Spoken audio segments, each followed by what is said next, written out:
Welcome back to Dad Deals. In this video, I'm going to be installing these side steps from realtruck. These are the Go Rhino Dominator Extreme D2 side steps, and I'm going to be installing them on my 2024 Chevy Colorado. So if you've just got a truck and you want to install some side rails, but you're really not sure how involved the process is, hopefully this video will give you an idea of what this project is like.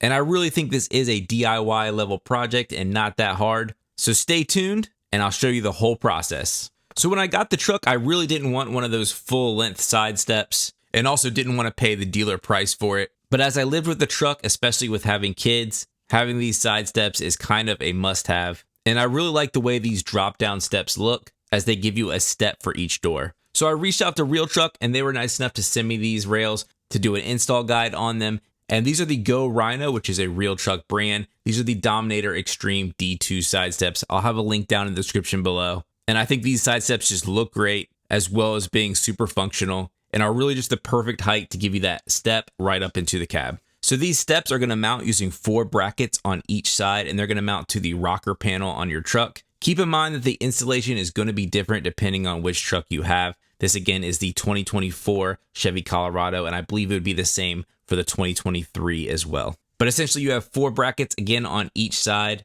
You're going to want to point these brackets to the rear of the truck. So that's how you know which ones to use on the passenger side and which ones to use on the driver's side. And there is no drilling involved with this. These holes are going to line up perfectly with the holes in your rocker panel that are protected by these plastic caps. And to remove those caps, all you need to do is use some pliers, squeeze a little bit on the inside, and they just pop right out. When you find those holes underneath your truck, you're going to notice that there are 2 holes next to each other, and that's where this clip is going to slide into. And that's going to give you the threads to screw your bolts into. So the nice thing about this is there really isn't any measuring involved. Again, those holes are pre-drilled into your truck already. So it's really just a matter of ratcheting these bolts down, and is a pretty easy job to do. Once you have those 4 brackets on each side of the truck installed, the next step is to get ready to install the sidebar with the steps. And you're going to do that by sliding these 4 brackets inside of the step. You're going to push these in the middle. You're going to do 2 on each side, and that's what you're going to be attaching it to using. So this would go much easier if you're able to have an extra set of hands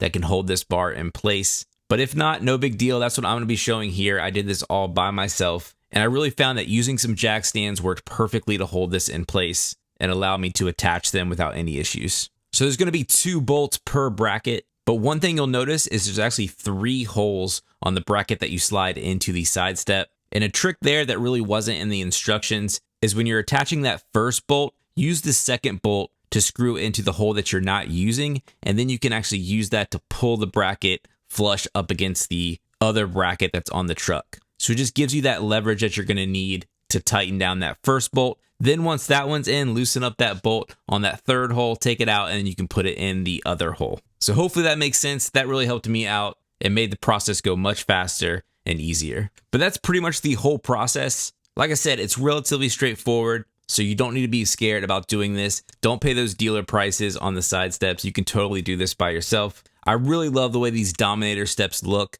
They really give it that rugged look that I was looking for that matches the truck. The step pads are 4 inches wide. They're plenty wide enough. They have a nice gripped texture on them that can drain away water or snow or ice or anything like that. Time will tell how the finish holds up, but these do come with a 5-year warranty on that finish. So if you have any rusting or chipping, they will replace those within 5 years. And the other cool thing about these steps, even though I didn't take advantage of it, is you can actually remove each of the step pads. You can custom paint them whatever you want to match your truck. I just chose to opt with the matte black finish it comes with, and I think they look great. So thanks again to realtruck for sending me these steps. Hope this gave you an idea of what the installation process is like. As always, like the video if you found it helpful, subscribe to my channel, and I'll catch you next time on Dad Deals.